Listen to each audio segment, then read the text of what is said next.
pədiga jo'r chiqmas.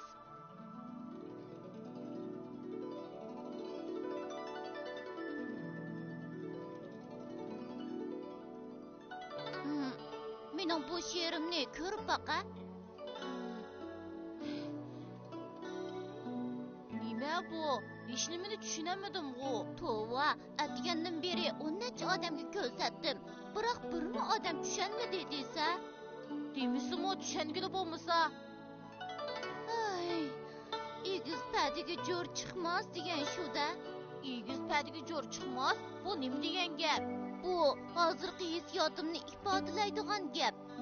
So'ngyu yig'iliq davridagi Chu bayligida o'tgan dongli adib bo'lib, Chu bayligi o'rtasida xizmat qiladi ekan. Xon uni nihoyat e'tiborlaydi ekan.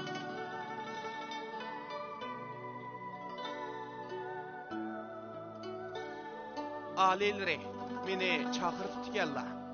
Yaqinda men birisidan siz to'g'riliq ba'zi gaplarni angladim. Ha, shundaqmi? Alilri, oldirmisizlar? Bir hikoya aytib beray. Anglab bilib qaror chiqarsizlarmi? Kechikmaydilar. Xo'pdi, amsa anglab baqay. Bu hikoyada so'zlangani bir naqshchi bo'lib, u bir kuni poytaxtga naqshi aytqili kelibdi. Do'stlar, yaxshimisizlar? Yaxshi, yaxshi. Naqsh kechiligi o'tkazish mening o'zimdan bu yoqqa orzuyim edi. Bo'ldi, ko'pchilik. Amsa quruq gapni qo'yib, naqshamni boshlay.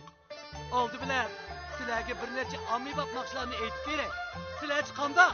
Yaxshi, yaxshi. Rahmat, ko'pchilikka rahmat.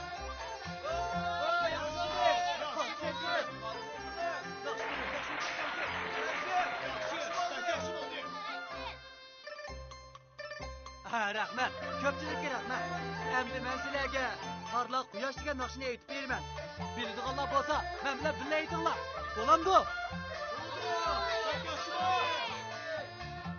Naqshchi yana naqshini boshlabdi. Biroq agishib aytayotgan tomoshabinlar oldingi naqshni aytgandagidek ko'p bo'lmabdi. Orqadan u yana udari yuqoriroq bo'lgan bahor qorlari degan naqshni aytdi. Uningga agishib aytganlardan faqat necha 10 kishini qopdi. U yana udari texmi yuqori bo'lgan naqshlarni aytdi. Uningga agishib aytadiganlar texmi ozlar, faqat bir necha kishini qopdi.